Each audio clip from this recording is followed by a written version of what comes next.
Hey everybody, and welcome to the Political Rolfe. It's been a while, but now I'm back. But yeah, the 2020 election, huh? That's something.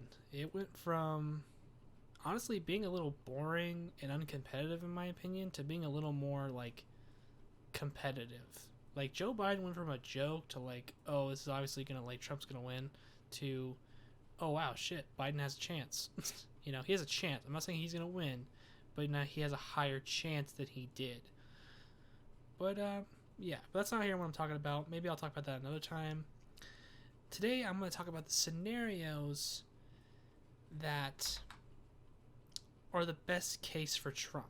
Now I narrowed this down to 3 because I couldn't think of more. If there is more, let me know. Talk about it down in the comments below. But there's 3 scenarios I see that that would be the best case scenario for Trump. And let's get into them. Number 1. This is very simple. He just keeps what he has. He has to keep, basically, which that means he has to keep all the states that he won 2016 the same. Hold Michigan, hold Wisconsin, hold Pennsylvania, hold North Carolina, hold Florida. There's also Iowa and Nebraska's second district as well. There's that. Basically hold what he has. This is the common strategy, the no duh strategy. It's like, well, yeah, you want to hold what you have, but honestly, this would probably be the best case scenario. Like, this is one of the best scenarios. Is this realistic? No, I think some states are going to shift to some degree, or who knows? Maybe like percentage-wise, it'll change. Maybe some states will flip, some states won't. But we'll have to see. Wait till November. But that's honestly number one is just holding what he has, which is basically at which numbers around at 306 electoral votes. The second scenario, holding what he has, but flipping a couple states along the way. I understand this is also another no duh like presidential tactic. Like, you want to keep what you have, but also flip states. Wow, this guy's really teaching me a lot. But hear me out. If he's able to hold what he has, but manages to flip some states, it can give him a little advantage. Even if he was to lose some states, gaining new ones could also, help, fill the void. I feel like I'm messing this up already. But the second base scenario for him is to hold what he has, but also flip some states. And there's the two biggest contenders for this, I would say, in my opinion, the two biggest contenders for this is New Hampshire and Minnesota, because of just how close it was. Now, although, Nevada was around, I believe it was, hold on, I wrote it down. I write down the numbers because sometimes I forget. Nevada was won by Clinton by basically at 2.4%. That's close. But who knows? Maybe Trump will flip, has a chance of flipping it. But the two biggest contenders I see is New Hampshire and Minnesota, because they were pretty close. Clinton, she won the state of Minnesota by 1.5%. And as for New Hampshire, even lower. She won it by basically, if you want to round it up, 0.4%. It was really close. We almost saw, and honestly, out of the two, we almost saw New Hampshire flip for the first time in 16, at the time, 16 years, because the last time New Hampshire flipped was when Bush narrowly won it by, I believe, I forget, but he won it narrowly. Bush Jr. won it narrowly back in 2000. So, if Trump, and honestly, I think these are the two states, one of the few states that are actually actively being targeted by the Trump campaign to flip, because the support's there. It just needs to be, hit a little harder. And also, if he was able to flip both states, both Minnesota and New Hampshire, he would but also hold what he has. He would walk away with more votes than he had back in 2016 at 320. And if he was able to flip Nevada, he would walk away with 326. If he was able to flip Colorado as well, 335. Is this realistic? No. I think Colorado is narrowly going to go towards Biden, and honestly, I think Nevada will lean on Biden as well. Who knows? We won't know. And as for Minnesota, I think it's still going to lean towards Biden, but who knows? It could be closer. We don't know. As for New Hampshire, knowing New Hampshirean voters, it'll probably be either a toss-up or it'll be like a narrow victory for Biden in the state. But who knows? We've been shocked before. It could happen again. Now, for the last and final scenario, now this is going to be a few things, is he loses ground, which means he loses some states, but still manages to make it to 270, which is the winnable, which is the amount of electoral votes you need to have to win the presidency. Now, there are a few ways he can lose certain states, but also still, win the election. For example, if he was to lose Michigan and Pennsylvania, but managed to hold on to Wisconsin, the other states of Wisconsin, North Carolina, and Florida, he would barely walk away with 270. He would basically just graze defeat. Defeat would just barely, it would be so close, but he would manage to still win.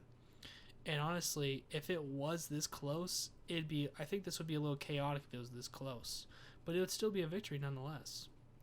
Now another combo I came across was if he managed to lose Michigan and Wisconsin, but manages to keep Pennsylvania and the other states, he would walk away with 280, 10 more than he needs to. Still it would be a good victory. Lower than 2016, but still a victory nonetheless. And if another one, if he managed, I have them written down because it was hard to memorize this stuff. If he managed to lose Wisconsin and Pennsylvania, but managed to hold Michigan and the other states, he would walk away with 276. If he managed to lose North Carolina and Michigan, he would walk away with 275. Now, this last one is a little risky. It's a little risky. Now, I'm gonna flip these back to him. Now, this last one is the scary one. Imagine if Trump was to lose Florida, but managed to hold on to Wisconsin, Michigan, Pennsylvania, and North Carolina. If he managed to hold on to those states, but still lose Florida, he would still win the election by 277. However, the reason this one's the most risky is if he loses Florida, he cannot lose any state. He can't lose Wisconsin or Michigan or Pennsylvania or North Carolina, because look, this is what happens. If he lost Florida and North Carolina, 262. He loses Florida and Michigan, 261. He loses Florida and Wisconsin, 267. He loses Florida and Pennsylvania, 257. So Trump, that's gray by accident. So Trump will need, Florida, because although people try to put a lot of pressure on these three states up here, which is Wisconsin, Michigan, Pennsylvania, although they are states we should be watching, Florida and North Carolina shouldn't be counted out, because though there might be strong support for Trump in these states, you gotta remember, there's still swing states / battleground states. Even though Florida might be seen as voting more right of the nation and getting a little redder or somewhat redder, just like the Midwest is in the Rust Belt, they're still competitive states. They're not reliable, solid states yet. That will only happen in time, but it'll happen sometime, but it's not happening now. So honestly, I would say Florida is very important to Trump. So, because if he manages to keep everything else but loses Florida, he'll still win. But if he keeps everything else, loses Florida, but loses another state, he'd be screwed. Now, I'm not saying all states. Like, for instance, if he lost Florida and Iowa, he would still walk away with 271, which is a victory. But if he loses another high EV, which is electoral vote state, it won't be good for him. So he would need to hold on to. But yeah, those were a few of the worst. But those were a few of the scenarios where Trump can lose ground, but also still manage to win, with losing Florida probably the most riskiest. But yeah. But that's all I have for here. Now, what was the point of this video? Now, I just wanted to visually show you guys the scenarios that could happen and result in Trump, winning re-election. Which scenario is the most realistic? I would say the one that's the most realistic is number 3. I really think I think we really are, with seeing how competitive it is and how registration's going up, and with people being more politically active than they were back in 2016, we will see a shift, and we might see a couple states either be a little more competitive or possibly flip.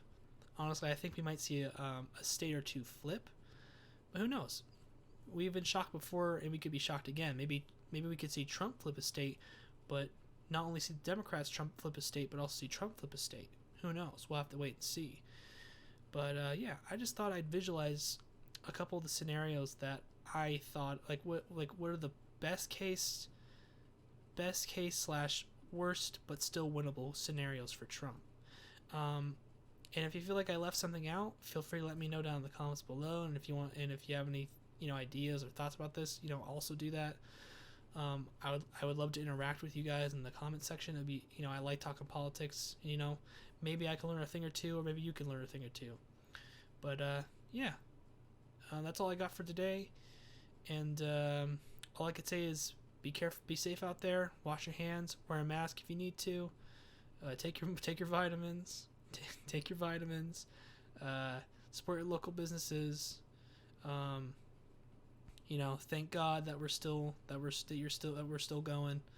And thank you to all the healthcare professionals and the doctors and nurses, on the front, fighting the pandemic in the hospitals across the country, clinics and hospitals across the nation, and also the world, as well. We thank you.